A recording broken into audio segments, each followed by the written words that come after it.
और बढ़ेंगे आगे, रुक करेंगे लखनऊ से आ रही एक और बड़ी खबर का। इस वक्त की बड़ी जानकारी लखनऊ से आपके सामने। संभल सीओ अनुज चौधरी को पुलिस जांच में क्लीन चिट मिल गई है। एसपी कानून व्यवस्था की जांच आख्या में क्लीन चिट मिली है। संभल जिले के अफसरों और लोगों के भी बयान दर्ज हुए। होली पर दिए बयान को लेकर अनुज चौधरी को क्लीन चिट मिली है। होली पर दिए गए सेवैया गुजिया वाले बयान पर शिकायत हुई थी और पुलिस आचरण नियमावली के उल्लंघन की शिकायत की गई थी। शिकायतकर्ता के आरोपों के अनुसार कोई साक्ष्य इस दौरान प्राप्त नहीं हुए, जिसके बाद सीओ को क्लीन चिट मिल चुकी है। संभल सीओ को पुलिस जांच में क्लीन चिट दे दी गई है। एसपी कानून व्यवस्था की जांच में ये क्लीन चिट दी गई है। जिले के अफसरों और लोगों के भी बयान जिसके बाद दर्ज हुए थे, जांच पड़ताल हुई थी और कोई साक्ष्य आरोपों के अनुसार नहीं मिले। और इसी खबर पर और भी ज्यादा जानकारी के साथ तौकीर किदवई हमारे संवाददाता लखनऊ से लाइव जुड़ गए हैं। तौकीर, क्लीन चिट मिली है संभल सीओ को। होली वाले दिन जो बयान दिया था उसके बाद जांच पड़ताल हुई, कई बयान भी दर्ज करवाए और अधिकारियों के, जिसके बाद ये पाया गया कि कोई भी ऐसे साक्ष्य नहीं मिले हैं।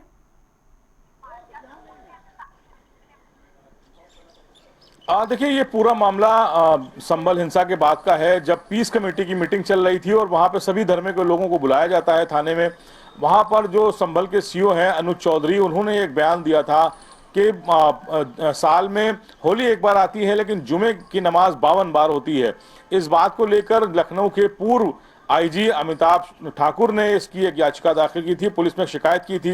गृह सचिव की तरफ से ये शिकायत पर सुनवाई की गई और पूरी पड़ताल की गई, जिसमें कई लोगों के बयान लिए गए। संभल में जिस थाने में इन्होंने यह बात कही थी वहां के बयान लिए गए और कुछ जो लोग उस पीस कमेटी की मीटिंग में शामिल थे उनके भी बयान लिए गए थे।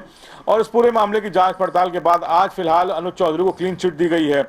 अनुज चौधरी के उस बयान को लेकर कहा गया था, अमिताभ ठाकुर का कहना था कि ये पुलिस मैनुअल के खिलाफ है। पुलिस का काम लॉ एंड ऑर्डर मेंटेन करना है, चाहे उसमें होली 3 बार पड़ जाए, चाहे 52 बार जुमा पड़ जाए, उससे कोई फर्क नहीं पड़ता। आपका काम सभी त्योहारों को सकुशल संपन्न कराना है, इसलिए पुलिस मैनुअल में इस तरह के बयानबाजी नहीं होनी चाहिए। ये राजनीतिक बयान है।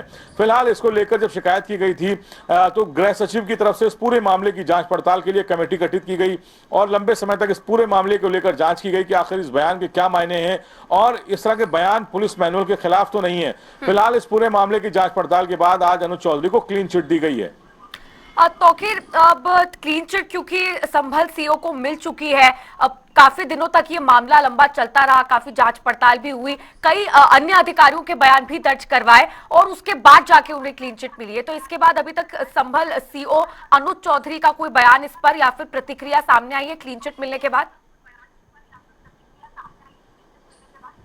देखिए, जब इस बयान को लेकर काफी चर्चा हुई थी उस समय ही अनुज चौधरी ने कहा था कि उनका इंटेंशन किसी की भावनाओं को हाथ करने का नहीं था। उनका साफ तौर पर कहना है कि जुमे की नमाज को लेकर जिस तरह के इस्लाम में जो कहा गया है कि वो नमाज पढ़ने के लिए नमाज के लिए मस्जिदों में जाएं, अगर ऐसी कंडीशन है तो वो घरों में भी पढ़ी जा सकती है। इसलिए उनका कोई भी किसी की भावना को आहत करने के लिए इसका बयान नहीं दिया गया था। ये सिर्फ एक पीस के लिए, खासकर जो वहां पर लॉ एंड ऑर्डर है वो मेंटेन रहे, क्योंकि होली के दिन ही ईद पड़ी थी, होली के दिन ही जुमे की नमाज पढ़ी थी। तो ऐसे में किसी की भावना आहत ना हो, किसी पर रंग पड़ने की वजह से कोई वहां पर हिंसा ना हो, इस वजह से उन्होंने इस तरह का बयान दिया था। ये बयान उन्होंने दिया था इस बयान के बाद। फिलहाल इसको लेकर उनका यह भी कहना था कि उन्होंने सभी धर्म गुरुओं से इस मसले पर बात की थी, चाहे वो मुस्लिम धर्म गुरु क्यों ना हो। उनसे भी कहा था कि नमाज के समय में परिवर्तन किया जाए ताकि लोगों का आमना सामना ना हो, क्योंकि 12 बजे तक होली का रंग चलता है। ऐसे में अगर 12 बजे 1 बजे तक लोग अगर बाहर रहेंगे, जो रंग खेल रहे हैं, उसी दौरान अगर लोग नमाज पढ़ने जाएंगे तो उन पर रंग पड़ने की वजह से लोगों की भावनाएं आहत हो सकती हैं, उनको दिक्कतें हो सकती हैं, क्योंकि रमजान का महीना चल रहा था। इसी वजह से उन्होंने इस तरह का बयान दिया था कि या तो फिर समय में परिवर्तन किया जाए। फिलहाल संभल में देखा गया था कि जब जुमे की नमाज हुई थी उस समय कोई भी ऐसी बात नहीं हुई, लोगों ने समय में परिवर्तन किया था, होली के समय को घटाया गया था और इसके अलावा जो नमाज का समय था, उलमाओं की तरफ से ऐलान किया गया था कि नमाज के समय को आगे बढ़ा दिया जाए ताकि लोगों के आमना सामना ना हो और जो होली खेलने वाले लोग हैं वो अपने घरों को जा चुके हों, उसके बाद नमाज हो। फिलहाल अनुज चौधरी क्योंकि संभल के सीओ हैं और लगातार चर्चाओं में भी हैं, क्योंकि संभल में हिंसा के बाद जिस तरह से वहां जामा मस्जिद का सर्वे का मामला था उसमें हिंसा हुई। उसके बाद एक मंदिर की खोज की गई वहां पर, पुराना मंदिर कई सैकड़ों साल से बंद था, उसमें अनुज चौधरी पहुंचे थे, पूजा अर्चना की थी, रामनवमी की यात्रा में गदा लेकर नजर आए थे। उसको भी लेकर अमिताभ ठाकुर ने सवाल खड़े किए थे कि किसी भी तरह के धार्मिक आयोजन में पुलिस वर्दी पहन के कैसे शामिल हो सकती है। और इस तरह के सवालों के घेरे में लगातार अनुज चौधरी दिख रहे हैं, चर्चाओं में भी हैं। आजम खान जब जेल से रिहा हुए थे बीच में चुनाव से कुछ समय पहले, उस समय भी अनुज चौधरी को देखा गया था कि वो उन्हें रोक रहे थे। उस पर आजम खान ने कहा था कि तुमको हम ही लेकर आए थे, हमारी सरकार में तुम स्पोर्ट्स कोटे से सीओ हुए हो और हमको तुम आज यहाँ पर रोक रहे हो। तो इस तरह के जो वीडियो हैं वो फिर एक बार दोबारा सोशल मीडिया पर तैरने लगे थे। तो अनुज चौधरी लंबे समय से चर्चा में है, खासकर संभल में जब सर्वे कमीशन की टीम पहुंची थी और वहां पर उसके बाद सुबह के समय हिंसा हुई थी। यानी कि जो सीओ अनुज चौधरी हैं वो लगातार अपने बयानबाजी से भी चर्चा में है और इसके अलावा जो धार्मिक आयोजनों में वो शामिल हुए हैं उसको भी लेकर चर्चा में है। फिलहाल जो रिटायर्ड आईपीएस हैं अमिताभ ठाकुर, उनको जबरिया रिटायर किया गया, वो जबरिया रिटायर्ड आईपीएस भी अपने नाम के आगे लगाते हैं। उनकी इस एप्लीकेशन के बाद इस पूरे मामले की जांच पड़ताल शुरू की गई थी।